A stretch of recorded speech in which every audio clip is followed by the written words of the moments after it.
Hello students, welcome back to my YouTube channel. तो last के दो वीडियोस थे, उसमें मैंने 1 to 20 तक जो है क्वेश्चन सॉल्व करा दिया है। अगर आपने उस वीडियो को नहीं देखी है तो जाके आप मेरे चैनल पे प्लेलिस्ट में जाके देख सकते हैं, BHU का सॉल्यूशन करके 2020। तो आज हम करने वाले 21 से क्वेश्चन नंबर 30 तक सॉल्व करेंगे और जानने की कोशिश करेंगे कि उनके आंसर जो दिए हुए हैं क्यों हुए हैं, सारा कुछ जानेंगे। तो वीडियो में एंड तक बने रहेगा ताकि जो है आपका BHU का जो एग्ज़ाम है वो अच्छे से जा सके 2021 का। तो चलिए आज की वीडियो हम शुरू करते हैं। तो सबसे पहला क्वेश्चन हमारा है कि all the actinides elements have oxidation state of 3। However जो 2 ऑक्सीडेशन स्टेट पे होता है वो कौन सा होता है? तो इसका जो सही जवाब होगा वो हमारा होगा एन। यहाँ पे NO लिखा हुआ है, ये एक्चुअली प्रिंटिंग मिस्टेक है, ये हमारा NB होगा। ठीक है, यहाँ पे इन्होंने ये प्रिंटिंग मिस्टेक करके NO दिया हुआ था, बट आंसर हमारा यही होगा क्योंकि जो BK होता है या फिर PA और यूरेनियम जो हमारा था वो +3 ऑक्सीडेशन स्टेट में मेनली पाया जाता है, लेकिन ये हमारा +2 पे भी पाया जाता है। ठीक है, इसीलिए इसका जो +2 होता है वो मोस्ट स्टेबल होता है, इसीलिए इसका आंसर हमारा सी हो जाएगा। अब हम लेते हैं अपने नेक्स्ट क्वेश्चन को। फ्रियोन्स आर, देखिए ये बहुत जनरल क्वेश्चन है, इसे जो आपने 9-10 में ही पढ़ा होगा। Freons are generally chlorofluorocarbon. ठीक है, फ्रियोन्स होते हैं क्लोरोफ्लोरोकार्बन्स होते हैं, इसे आप याद रख लीजिएगा। अब हम बात करते हैं अपने नेक्स्ट क्वेश्चन को। नेक्स्ट क्वेश्चन क्या है हमारा? Born Haber cycle. ठीक है, Born Haber cycle is based upon. तो बोर्न हेबर साइकिल का जो इक्वेशन होता है उसे आपने देखा होगा, जो delta H F is equal to क्या होता है? Delta H of sublimation plus ionisation energy plus dissociation energy. ठीक है, डेसोसिएशन एनर्जी होता है, देन हमारा उसमें क्या ऐड होता है? उसमें हमारा होता है डेल्टा HEG। ठीक है, ये होता है, देन हमारा यू ऐड होता है। ठीक है, जिसको हम बोलते हैं लेटिस एनर्जी। तो यहाँ पे आप देख सकते हैं कि ये जो वैल्यू हमें यहाँ पे दिख रही है, सारे जो है कंजर्वेशन ऑफ एनर्जी को दिखा रहे हैं। मतलब ये जो मैं इक्वेशन लिखा हूँ अभी, वो एनर्जी के फॉर्म को दिखा रहे हैं, ना तो फजांस लो को दिखा रहा है, ना कंजर्वेशन मास एंड ना तो चार्ल्स लो। यहाँ पे दिखा रहा है हमारे क्या? कंजर्वेशन ऑफ एनर्जी के बारे में। अब हम लेते हैं अपने नेक्स्ट क्वेश्चन को, वो है हमारा कौन सा? 24 नंबर। तो ये जो क्वेश्चन है, ठीक है, इस क्वेश्चन के लिए जो है मैं एक ट्रिक डालने वाला हूँ जस्ट कुछ दिनों में, लेकिन क्योंकि इस तरीके के क्वेश्चंस और भी आपको पूछे जा सकते हैं, लेकिन मैं इस क्वेश्चन को भी आपको यहाँ पे सॉल्व करके दिखा रहा हूँ। तो ये क्वेश्चन क्या बोला गया? The variation of chemical potential with pressure is expressed as. तो जो प्रेशर है उसे हम एक्सप्रेस्ड कैसे करते हैं? ठीक है, तो देखिए इसके लिए जो है आपको मैक्सवेल बॉक्स जानना होगा। तो वो क्या होता है? वो होता है हमारा SUV अट गुजरात पंजाब हरियाणा। इसे याद करने, इसे हम बोलते हैं मैक्सवेल बॉक्स बोलते हैं। ठीक है, इसे हम कुछ इस तरह से बना सकते हैं, एक एरो यहाँ पे, एक एरो यहाँ पे। अब यहाँ पे एक बात है यहाँ पे कि जो U है उसे आपको G मानना है, क्योंकि जो केमिकल यहाँ पे जो U है, म्यू दिखा रहा है, सॉरी, जो म्यू दिखाया जा रहा है वो हमारे केमिकल पोटेंशियल को इंडिकेट कर रहा है। तो यहाँ पे आपको G बेसिकली यहाँ पे मान लेना है। अब देखिए आपको सिंपली क्या करना है, जो यहाँ पे क्या है? डी म्यू बाय, यहाँ पे देखिए चार ऑप्शन सेम है, D mu by D P at constant T and N J करके है। ठीक है, तो डी म्यू को आपको क्या मान लेना है? डी म्यू को सिंपली आपको मान लेना है डी जी मान लेना है। ठीक है, तो इस तरीके से आपको इसको करना है। तो अब देखिए डी जी के लिए क्या होगा हमारा, निकालते हैं हम यहाँ से इक्वेशन से। तो देखिए D G upon D P at constant T, मतलब हम कहाँ से जा रहे हैं? देखिए डीजी से डीपी की ओर जा रहे हैं एंड कांस्टेंट यहाँ पे जा रहे हैं।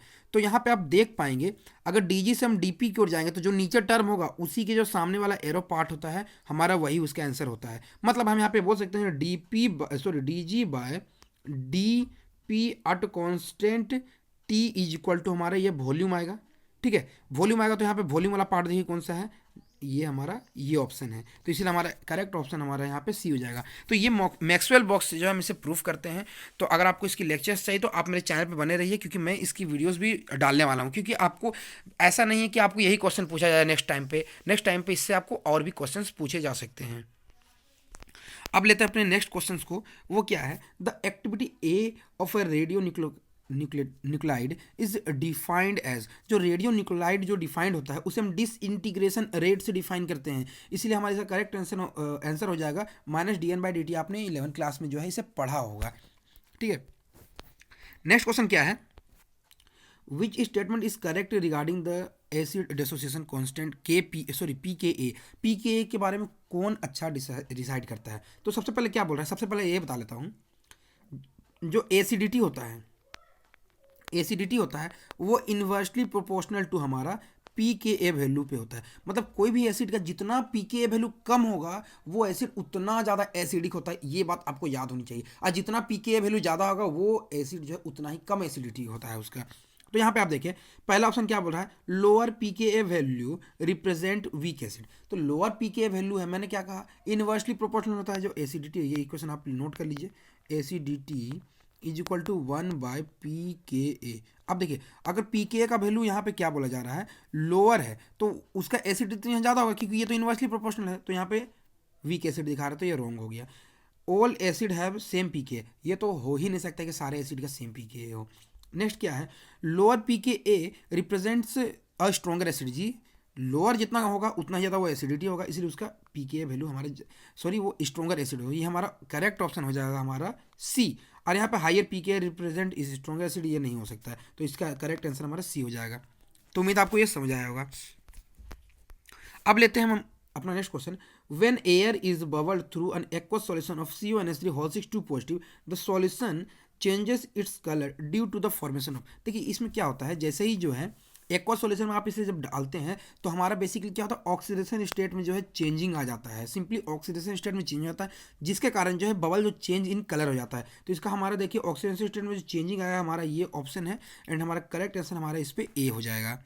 एंड नेक्स्ट क्वेश्चन हमारा क्या है, विच one of the following is used in the synthesis of fluorescein. तो ये हमारा क्वेश्चन है डाई चैप्टर से रिलेटेड, डाइज।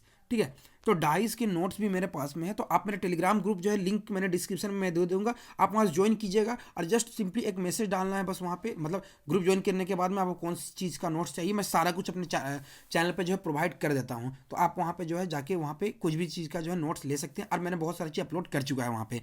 तो जो फ्लोरोसेंट जो प्रिपेयर करते हैं हम बेसिकली रेसोसिनोल क्वेश्चन क्या बोला था, which one of the following is use to synthesize fluorescein. तो हम किसे यूज करते हैं, हम यहाँ पे रेसोसिनोल यूज करते हैं हम फ्लोरोसिन को प्रिपरेशन करने में।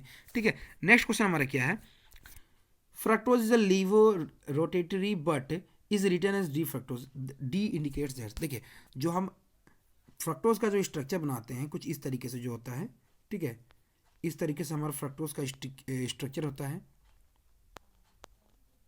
1 2 3 4, यहाँ पे H, यहाँ पे OH, एंड यहाँ पे H, यहाँ पे OH, इस तरीके से कुछ स्ट्रक्चर होता है।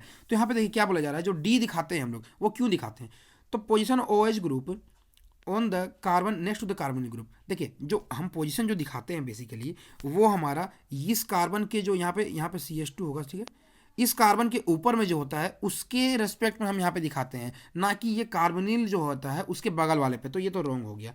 दूसरा रिलेशनशिप विथ डी ग्लिसरॉल्डिहाइड, तो जी हाँ ये बिल्कुल सही है, ये रिलेशनशिप ऑफ डी ग्लिसरॉल्डिहाइड के साथ दिखाता है, इसीलिए हमारा ये आंसर हो गया। लेकिन यहाँ पे एक बात है कि आप यहाँ पे एलिमिनेट कैसे कर सकते हैं। देखिए सबसे पहले बात बताता हूँ कि ये ना तो कन्फॉर्मर्स को दिखाता है ना ही म्यूटा रोटेशन के कारण ऐसा होता है, इसीलिए इसका करेक्ट आंसर हमारा हो जाएगा डी ग्लिसरॉल्डिहाइड रिलेशनशिप 2। ठीक है, इसलिए इसका आंसर हमारा ये हो जाएगा। एंड नेक्स्ट क्वेश्चन क्या है, cyclisation reactions of alpha dicarboxylic ester with NaOH is known as. देखिए जो डाई एस्टर होता है, ठीक है, क्या बोला जा रहा है, डाई कार्बोक्सिलिक एस्टर जो होते हैं NaOH के साथ, जैसे मतलब हमें कंपाउंड दिया हुआ है कुछ इस तरीके का, मान लेता हूँ मैं इस तरीके का, ये double bond OET and double bond OET। जब आप इसे NaOH के साथ जब ट्रीट करते हैं तो ये एक इंट्रामोलिकुलर कंडेंसेशन रिएक्शन दिखाता है, जिसे हमने सबसे पहले जाना कि हमें पता होगा क्लेजन कंडेंसेशन, हमें पता होगा, ठीक है, क्लेजन कंडेंसेशन हमें पता होगा। तो ये जो होता है ये इंट्रामोलिकुलर कंडेंसेशन रिएक्शन होता है, जिसमें यहाँ से हाइड्रोजन निकल के जो है यहाँ पे अटैक करता है, देन हमारा एक रिंग फॉर्म होता है और ये लीव कर जाता है ग्रुप। ठीक है, तो अगर ये जो हो जाता है तो ये जो रिएक्शन होता है इसे हम बोलते हैं इंट्रामोलिकुलर कंडेंसेशन रिएक्शन, और उसी को हम शॉर्ट फॉर्म जानते हैं डिकमैन कंडेंसेशन रिएक्शन। तो ये सारी चीज़ें थी। तो इन सभी चीज़ों के कारण जो है आप इन सब क्वेश्चंस को जो है आसानी से सॉल्व कर सकते हैं। एंड नेक्स्ट लेक्चर में जो है हम इससे आगे डिस्कशन करेंगे कि कौन कौन से क्वेश्चन हैं आगे, और उससे सभी चीज़ों का आंसर हम जानेंगे। तो मिलते हैं नेक्स्ट वीडियो में, और प्लीज़ टेलीग्राम ग्रुप ज्वाइन कर लीजिएगा। इन सब के मैं नोट्स वगैरह प्रोवाइड करते रहता हूँ, इसलिए प्लीज़ ज्वाइन कर लीजिएगा। तब तक के लिए धन्यवाद।